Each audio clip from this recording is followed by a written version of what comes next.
pokes in a micro away from the pros, focusing now stalkers one by one. Coming in from every single angle. There's a time warp, but look at this concave, this crescent moon.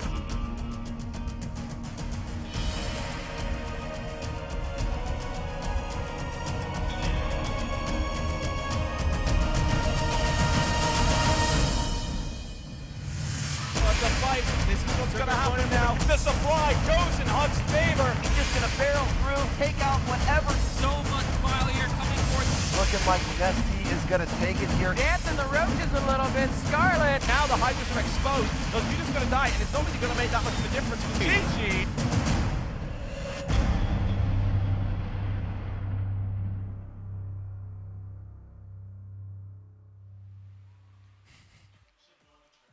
Ladies and gentlemen, welcome back from New York City. It is Monday, long weekend, feels like, because every moment away from Starcraft makes me a little bit sadder inside. But here we are, back with WCS America Challenger League. I'm Axel Toss, joined by Axel. How are you? I'm excellent, man. I was watching, you were actually doing Starcraft this weekend. I was doing a little bit of Starcraft, Yeah. just a teensy tiny bit of Starcraft. Just like good. 28, 30 hours. I can't stay away, man. I can't stay away. The best part about it is, like, it's fine and all being able to. Of course, I was doing some community casting for DreamHack over the weekend. I have like a bunch of replays now that I can just study, and now no one will beat me ever. That's a good plan. GSL in a year. I mean, that's all it takes, right? Like, if you have Jaedong's replay, what's to stop you from playing like Jaedong? I don't have Jaedongs, but I have lives. Oh, is that even better? Is I that would okay? say. Okay, Even GSL better. in a year. Axel Toss. I'll be on stage. I'll be there. I'll be winning everything. I heard you played in the Cybercraft tournament. I did. I didn't How'd you do? Not. I mean, I got third. I wanted to get first. Third is good. Yeah. It's like $200, 1,500. Zero monies. Zero. I won Nick. 0 monies getting third. That's okay. At least you had fun. I did have fun. Local tournaments are good. Everyone, get in your local community, play some StarCraft. Clarity Gaming guys always win Cybercraft, man. Is that? Did they get top 2? Yeah. Who are the two? It was Shu and Bad Cop this time. Yeah. You know what, Nick? I'm still proud of you. Know that. But guys, of course, the purposes of today, WCS Challenger League, continuing on, we're trying to find out who's going to advance to Premier League. That's what's important here. Premier League of Season 2. This is Group H, and honestly, on paper, this is definitely one of the stronger groups, if not the strongest. I would definitely say so. I mean, you have 2 Korean players, and Sen, a lot of people would say, is at the level of maybe the top Korean players. He's taken out so many big titles. Phoenix is the one guy who's the dark horse of the tournament. He's a guy who, early in StarCraft 2, was one of the premier players from the Americas and a top player from South America. But over the last year or two, he's really slipped. He hasn't had any really notable results recently. But this is a stage where he can finally prove himself again. You know, if he can take down Oz and then take down one of either Sen or Sage, that'd be huge, because these are 3 heavy hitters he's in a group with. Yeah, that's going to be a difficult prospect. I think Phoenix definitely going to be considered the underdog in this group. Of course, format is double elimination. We're going to have a winner's match, we're going to have a loser's match, and then we're going to have a match at the end. The winner of the winner's match and winner of the final match advance to the Premier League. The winner of the 4th match of the night will advance to Challenger League, and the loser of the 4th match will be out of WCS America. That being said, we're live right now on Battle.net. I got Sen and Sage in this lobby. I'm going to ask if they're ready, and I hope they are. And it looks like Sen is ready. Waiting on Sage, but we got a PVZ on our hands. The first map is going to be Belshir Vestige. You know, I think just looking at results over the last year, I think Sen has to be the favorite for the entire group. I mean, if you look at, he got 4th place in the Blizzard World Finals last year. I mean, he performed insanely well. He's gone 3rd place at a couple NASL event, and I think 2 different NASL events actually. Yes. I mean, Sage though, Sage hasn't had that big win in the Premier event, but in the Acer Team Cup, he's been Root's ace player. Oh, yeah. And he's done very, very well against, I think, and he took out Hyun in the Challenge League qualifier. So Sage has taken on some very top players as well. It's going to be a very exciting match for these 2 giants. All right, here we are in the first best of 3 of the night. In the bottom right-hand location of Belshir Vestige, I present to you the Red Zerg player. He is Sen. Of course, on Team Gamma Bears, hailing from Taiwan. Premier League round of 32, he went 2-0 versus Kapach, 1-2 versus Crank, 2-1 versus Huck, to advance himself to the round of 16. So he booked his flight to New York City to play in the round of 16, where he lost twice to Alicia and Nesty. And there's a common trend about all those names, Nick. 4 of them were Protoss, and he beat 2 of them. So 2-2 versus Protoss in WCS America. Of course, for the purposes of this match, it is against a Protoss. It's interesting to consider. Of course, in the Challenger League bracket stage, unfortunately, he was late to his match So he was disqualified and sent down here to the group stage. So that's how Sen got to this point. His opponent in the top left-hand location is your blue Protoss player representing Team Root and hailing from Korea. He is Sage, of course, trying to join his teammates The Earnest, Puck, and Vibe, who are currently in Premier League Season 2. And interestingly enough, in the Challenger League bracket stage, he lost to Vibe 1-2. That has been his only match so far in WCS America because, of course, he got into the tournament by getting through the qualifying. So we don't have a lot of stats on him in this actual tournament, but his only he hasn't won a match in WCS America so far, but again, only one match, and against his teammate Vibe. And he also already took out Hyun in the qualifier for the Challenger League. So he definitely has a lot of PvZ skill there. You mentioned, against Vibe, he had some issues there a little bit, but yeah, I mean, Vibe also blazed through his group. I think he went 4-0 in a group with Killer and Major. So losing to Vibe is no shame at all here. We can see Sen opting for a pretty standard opening. Pool, then hatchery. Sage is going to scout this, and Sage is going for a gateway expand. And Sen, as soon as his Overlord sees the fact there's nothing at the natural to Protoss, he's going to know it's a gateway expand. He's probably going to throw it out on the gas. So what do you make of this scout timing here on this probe? I mean, it's not early enough where it's going to be able to block that hatchery necessarily, which is like, to me, it feels like, all right, if you're playing a PvZ and you're scouting, you're going to send a probe in the first 3 minutes. If you're deciding you're going to do that, why not send it a little bit earlier so you can try to be annoying at that natural? This is something, when people do the gateway expand, they often send the probe a little bit later. And I think the idea behind it is they're not too concerned about stopping the Zerg hatchery. Of course, it is nice to delay it. But with a gateway expand, there's all these investments you're throwing down early on. You're getting the gateway, the simulator, your mining gas, you're getting the Psycore. And you really don't want to lose any economy at all early because it'll delay your Nexus even more. And I guess the theory is, you know what, he can get that hatchery down as long as he doesn't take the very fast third hatchery. That's what I'm focused on, and that's the idea of getting the warp get up so fast as you can do some harassment, whether it's Mothership Core, if it's Stalkers, if it's airplay or multiple warp gates of attacks. It's all orientated around the 9 to third base. Not quite as worried about the 9 to natural. All right, 2 Lings going to scout in here from Sen. No, not going up the ramp, turning around. I guess seeing enough, but I think it would have been nice to see the lack of a second gas for Sage that's currently in his main base, which kind of implies I feel like we might see some additional gateways being added on as part of the wall, the natural expansion, perhaps 2 or 3 gateways, and then we're going to see some gateway aggression. Generally, if the Protoss players are going to get those 2 gases, and if they don't get those 2 gases in their main, obviously they're going to want to invest a bit into army in the early stages, so we'll look out for a 4-gate push here from Sage. That's right, we see him adding those 3 gates to the front. Sen spotted all 3 gateways though. His Zerglings pop back in, checked out the wall, and as a Zerg player, you always want to have some form of scouting in front of the Protoss base. Nice Overlord. Very I love beautiful that timing. scout there. I love that timing. He's going to see the time to say. He's going to see the chrono boosted warp. He's going to know exactly what's coming at him. Right now, he still has no gas being mined. So the interesting thing here is you can stop this with just Zerglings. Because there's no +1 on the Zealots, if you have the fast 3 hatches like Sen does, it is possible to stop this attack without the speedings or the roach tech, but it is difficult, and you have to use the Queen's Will. You have to really produce an overwhelming number of Zerglings to get the full surround on the Zealots before the number gets too high. Time Warp could be annoying too. I mean, if you've nothing but slowlings and slow Zerglings, Time Warp can do a bit, but of course then you have to decide, all right, do I want to conserve energy for a potential recall back to my base? We see Sage getting a forward pilot up, or at least trying to. Probe could be fleeing away. I think, there is a pylon a little bit further back, so not the end of the world if Sage loses a pylon. Of course, if he gets up, he's going to be super happy. 4 Zealots charging into this third base. Slow Lings and Queens, and again, exclusively here from Sen, making 16 Lings in production. And Sage biding his time, but this Protoss army is looking more and more powerful. The Zealots warping in 4 at a time. The Queens are important. If he loses too many Queens, he loses his ability to kite against his Zealots and to take out Demolition Core. Sen's still buying time, it looks like. Yes, and Sage doesn't want to commit too far, because if he goes too far away from that pylon, he can't warp and reinforcements directly into the engagement. Also, he risks being surrounded against enough Zerglings. Even 8 Zealots can be taken out. Behind this, a Robo is being added on for Sage, so he does have obviously a mid-game plan or plan beyond this initial push. Look out for the 2 gases to be added as natural expansion. The Zealot trying to kite away from these Lings. Remember, he's off creep right now. The Queen's trying to get that damage done. Might switch to target down the Mothership Core, but there's the recall. Sage getting out of there. And if we're talking about if that was successful or not, it's very difficult to tell, because is, I mean, on the one hand, Sage avoided losing a lot of the Zealots, which is super important, because Sage is going to want to take a third base sometime in the next 2 minutes, and if he loses all those Zealots, all of a sudden it's very difficult to take the third base against the quantity of Zerglings that Sen has out in the field. And I mean, they don't have speed yet, but eventually at some point they would, and they're very good at denying the third base. On the other hand, Sen didn't take any drone losses. Yes, he had to build a lot of Zerglings, but because he didn't get any gas early, he had a lot of extra early minerals to play around with, and he could afford to get that many Zerglings right off the bat. Looks like a little bit of a follow-up push here from Sen, this time adding on, or from Sage, excuse me, this time adding on a couple sentries. And, you know, if anything, he can just recall, right? So no reason not to do this, really.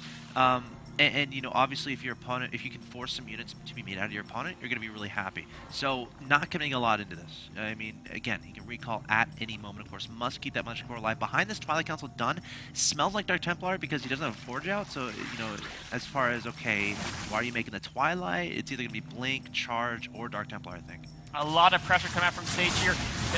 Oh, great force field. So many of the Zerglings can't assist the Queens. Oh, Mothership Core gets taken out, though, so this kind of changed a little bit. Now Sage is a little bit forced to get a lot of damage done, considering he can't retreat. Zelt's getting a lot of damage to the Link. Sentry's going to back up, but no more force fields are available. And speed is about 80% of the way done here for Sen. So Sage, it's a little bit dangerous moment. I mean, does he just continue to commit again, or just back up, go back to base? I think he has to back up. I mean, right now he has a stronger army out in the field, but the problem is that over time, Sen cannot produce him. This army can't retreat, like you said, unless it starts running away now. On the other hand, his third base was denied by Zergling, so he feels he has to get more damage done before he can back away. Now, no roaches have yet been made here from Sen, which is actually pretty intriguing. He does have a roach warren, but hasn't wanted to spend any gas on the roaches, where it's a little bit interesting because there's a lot of zealots in this composition. So if you're making leads, it's going to be much more difficult to deal with it. But Sage again trying to set that third base. Zergling spots it. Zealot is there to protect the probe this time, so he's going to eventually get that third base up. But he definitely needs to put more pressure on Sen. Sen's been on 3 bases for quite a while. Yeah, again, extending towards that third base. 1-1 is about to finish. Baneling Nest on the way as well, so we'll have to see what Sen decides to do with that, trying to swoop in here with these links to get that damage done, but 2 Immortals being added onto this composition to potentially deal with the roaches, but the Zealot count staying relatively high here. I think he was about 8 or 9 there, and still just having this forward presence in the Dark Shrine, ominously, is about 80% of the way down behind. Oh, the Zealot count is so important. Once those die, Speedians can overrun the army. There's still a few Zealots left, though. He's warping in more and more every second. Sentries with their force fields can also be valuable. Drones are having to be pulled off the line now. Wow, a lot of drones going down. Some Lings coming in here from Sen, and the Dark Shrine is about to finish. I think Sage is in a pretty solid position, even though he's losing a lot of Zealots here, because once he starts warping these DTs in, he can get even more damage done, and Sen is going to have to start worrying about that. Again, his lair is done, so he does have the ability to make an Overseer, but no detection as it stands at this third base. Sen has no idea about the Dark Tumblers that are about to come in here. One key thing that Sen has going for him is he does have the upgrade advantage, so his Zerglings are going to be very cost efficient against the Protoss onslaught, but the DTs could be instrumental in dismantling Sen's economy. Great surround with these Lings onto these Sentries, onto this Immortal. Not enough energy just yet for recall, so there's no getting out of here, and every single unit is going to fall. 3 Overseers in production, but DT being sent into the third base. War Prism warping into DT into the main, so Sen is now have to worry about dealing with these Dark Templars. If Sen doesn't take too much damage from these Dark Templars, he's going to be in an okay position.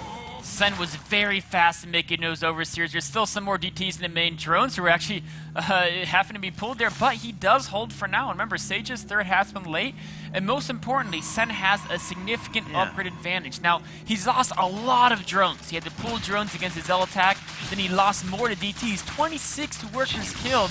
So if we look at the income tab, yes, Sen's on 3 bases, but his worker count is very low. In fact, he's actually being out-mined. If you add minerals and gas together, right now Sage is out-mining Sen.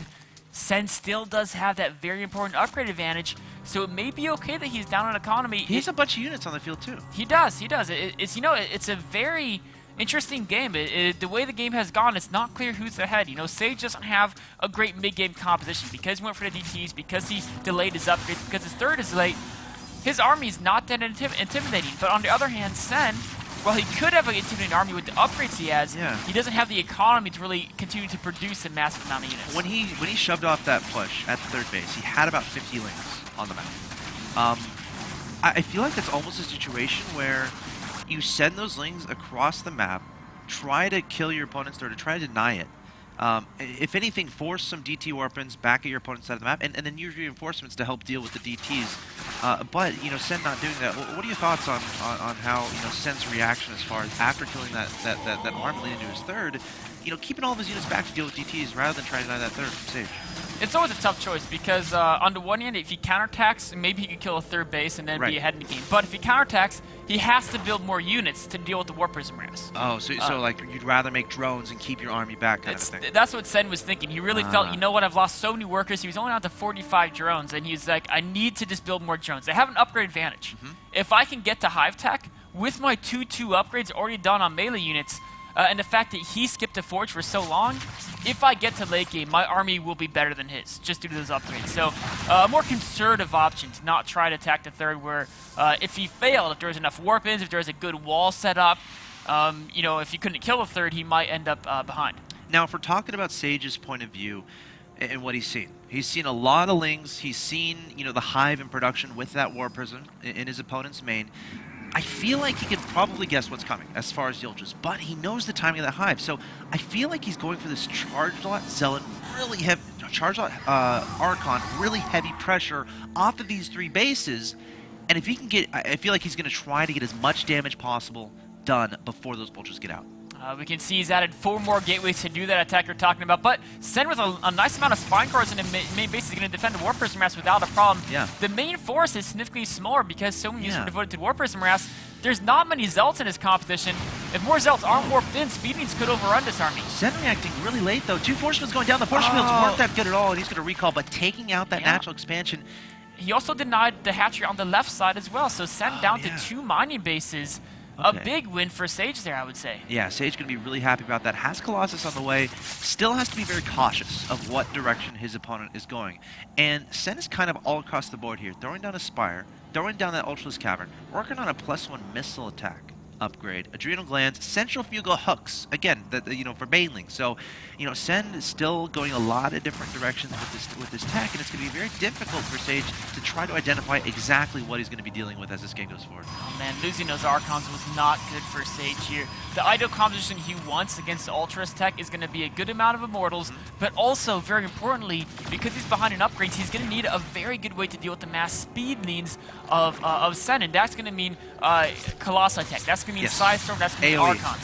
AoE. So important against that mass link play. Of course, Storm is about halfway done, and Colossi coming out, and Thermal Land. So really covering all of his bases is Sage at this point, trying to do some harassment at this third, while getting his 4th up back home. As it stands, I think Sage is going to be really happy with his position. The question is going to be, what kind of damage can Sen get done to try to bring himself back into the game with these Ultras that are about to pop out, and of course adding on all these upgrades for those Ultras.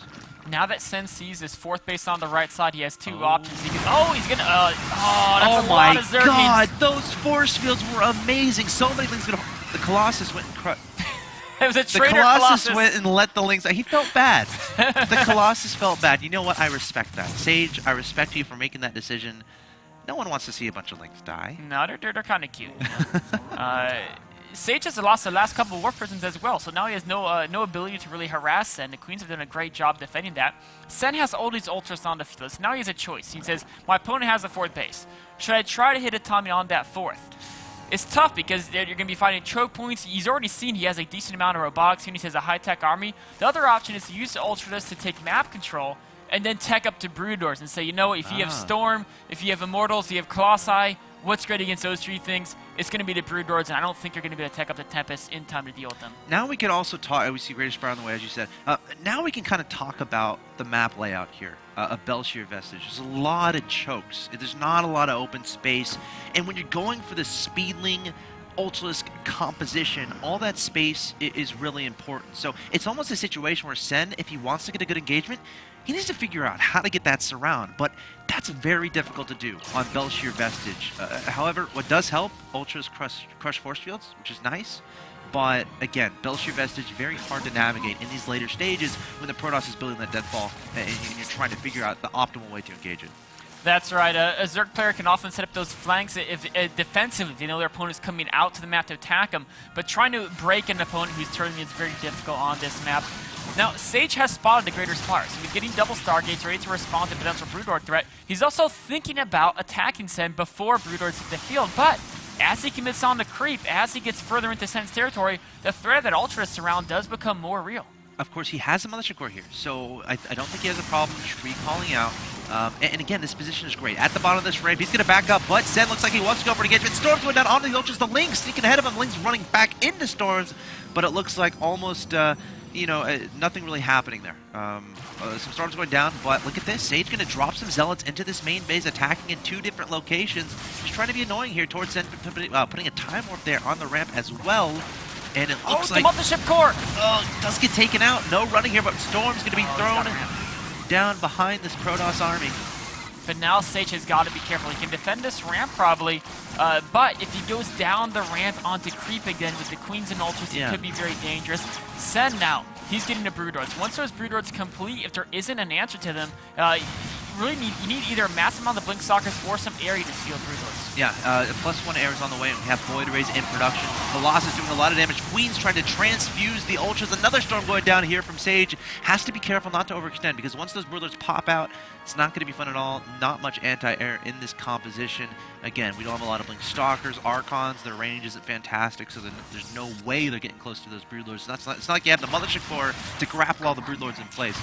So we're going to need to see Void Rays ASAP. But look at this, Sage abusing the lack of mobility for Sen right now. Attacking this base on the left-hand side, and Sen trying to crawl his Queens and Broodlords in that direction. Oh, he's got to be careful. If he loses all those Immortals on retreat, then Ultras will all of a sudden become a greater threat. Whoa, Sen doing a great job with these Link, trying to surround these Immortals. That's actually a pretty big deal. I would love to see the Immortals try to target down the Ultras as they're about to die, because they're not getting out of here alive. The Broodlords getting some nice connections as well. 2 Warp Prisms on the way here from Sage. So really identifying the best way to deal against this composition is abuse the lack of ability. Try to attack in every place possible, because Broodlords, again, they're going to have a hard time dealing with a bunch of counter-harassment. Sage is also on 5 bases to only the 4 of Sen. He's producing Voiders out of 4 Stargates. Sen's going to have a very difficult time dealing with those Voiders. He has a good number of Queens on the field. He has an upgrade for him, but he's got to get rid of Sage's economy. Sage can rebuild his Templar, rebuild the Immortals to back up this air fleet. Sen is going to have a very difficult time matching it. I think this base at the bottom right might be dead. I don't know. Yeah, Sage is going to give it up. Pulling the probes back. Might, as this is happening, might try to take a Nexus there at the middle left. Belshir Vestige, such an interesting map as it gets to these later stages when you're trying to figure out what bases to take. But now we're seeing all the Warp Prisms get in action. We've got a drop in the man. We have a drop on the left-hand side of the map, and we have this Ultraless composition, this Broodlord composition, taking down this base on the right-hand side, and Immortal somehow getting there into the main base, trying to target down key structures. 1 Spire going down. The 2nd Spire is going to go down as well. Yes, it will. Goodbye. And now targeting down the spawning pool. Sage doing a great job taking the fight to Sen here with these Warp Prisms. Oh man, Sage really trying to buy time. He knows he needs to be able to remake the air transition properly to deal with Sen's army, which is based currently on the Ultras and the Broodlords. Ultra's like, what's going on here? Poor Ultra. He's on the retreat, but he sees the composition. He sees it's mostly Void Rays. The key thing for Sen's going to be, he needs to totally get rid of all the ground units using the Broodlords and Ultras. If all the ground units are gone, the Queens can deal with the Void Rays. But the problem is that if the Void Rays can take out the Ultras and the Broodlords fast enough, then with Zealot Warpins, with feedbacks, with Psystorms, with Colossi, the Queens can't really fight the ground army and air army at the same time. Oh, probes changing their mind. Thought they were going to go mine, but the Broodlords are there. Sage trying to identify where his opponent is. I think he still has a couple Warp Prisms on the map.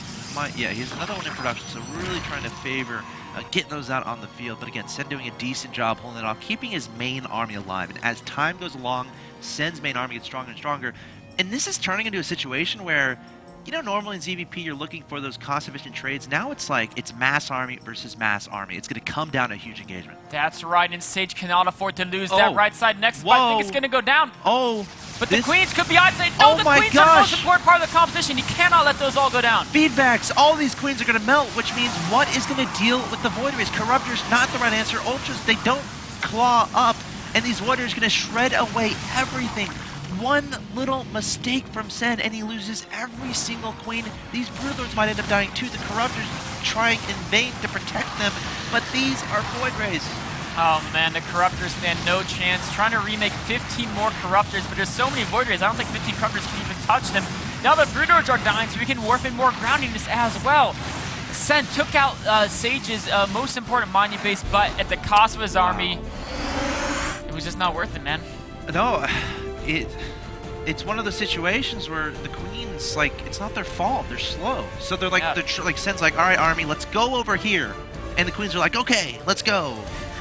But they're slow. So they were really far behind. Of course, Sen is shouting at the Queens, why didn't you go? They're slow, and they're going to die. And you notice the situation where if the Broodlings and Ultras were in front to keep the Templar back, keep the Archons back, maybe Sen could have won that engagement. Because that number of Queens versus the Void Raids alone, they might have done pretty well. They had so many transfuses as well. But once the Templar got in there, got all the feedbacks off, that's where it looks bad for Zerg. And then you're stuck with just air against air. And air against air is always going to go the Protoss's way, unless you have an overwhelming amount. Pretty basic idea here, guys. Have an army engage with all of it. You need to do that. Unfortunate situation there from Sen. Great game, great build up to that point, but then Sen just miscontrolling once. And that's what will happen in StarCraft 2. So guys, stay tuned. This is a best of 3, so Sen still has the ability to come back. But for now, Sage is up 1-0. Game 2 coming up.